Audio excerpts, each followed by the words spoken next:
So when you're ready for the collar, you prepare your collar just like you did in Fashion 10 and for the midterm. You're gonna create the collar. If you're using a top stitch, put the top stitch on, and then place it onto the fused piece of the stand. Okay, make sure that you're even on both sides, that you're right there in the middle.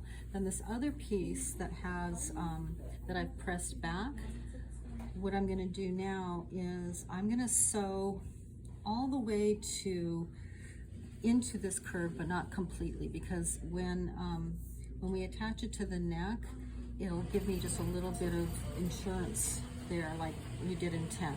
Normally in production,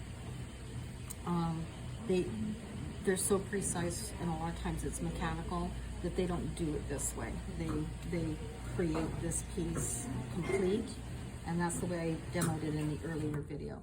But I'm going to do it with Maria's method because it gives a little wiggle room. Okay, and a lot of people use this method as well. So I'm going to start right about so, not all the way down, and enclose this into the stand. And this is a 1/4 inch seam allowance, so make sure you're catching all of your fusing and all your pieces. Don't worry about me, honey. I haven't done it since I was about 8 years old. Oh my god. Now I run over my finger. Okay.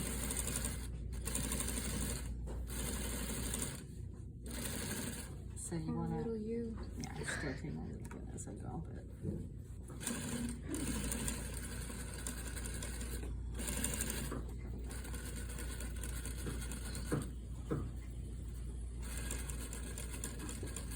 Again, I'm not going to go all the way down yet. I'm going to go past the collar just a little bit into the curve and stop there.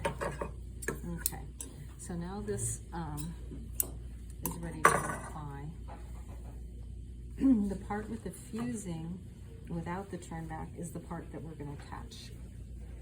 And you want to make sure like your back is turned back, your yoke is complete. All that needs to be done beforehand. And it's not a bad idea, like, to do this, especially since mine frays, the stay stitch, just to keep all your pieces from stretching out. And then you can find the halfway point. There should be a notch in the middle. Right in the middle. But if there's not, I'm going to just enhance that again because this is frayed. And that's the one I'm going to line up right here in the center. And I'm going to start in the center and work out. So before I start stitching, I want to make sure that my measurements are pretty close, and they are. I've got just that little bit of a 1/4 inch seam allowance there. Sometimes the fusing will shrink your fabric up too, so go ahead and stitch this at a 1/4 inch. I love these.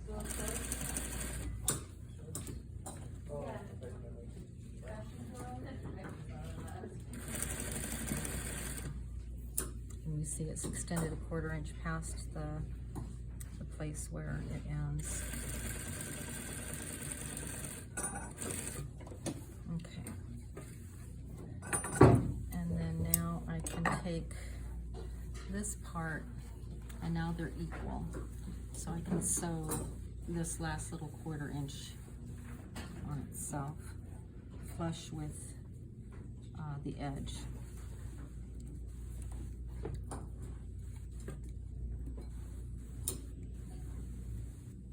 So it gets me right where I want to be with the edge of the pocket.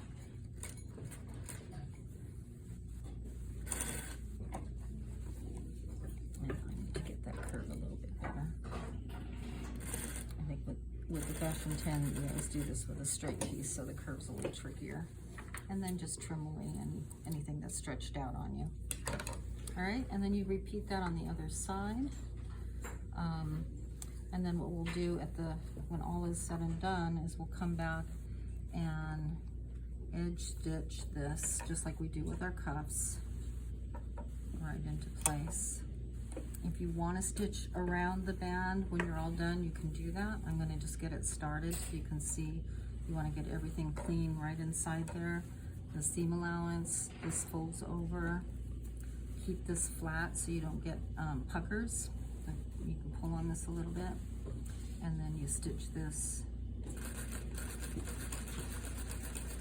right on the edge through those thicknesses, and try not to get onto the body.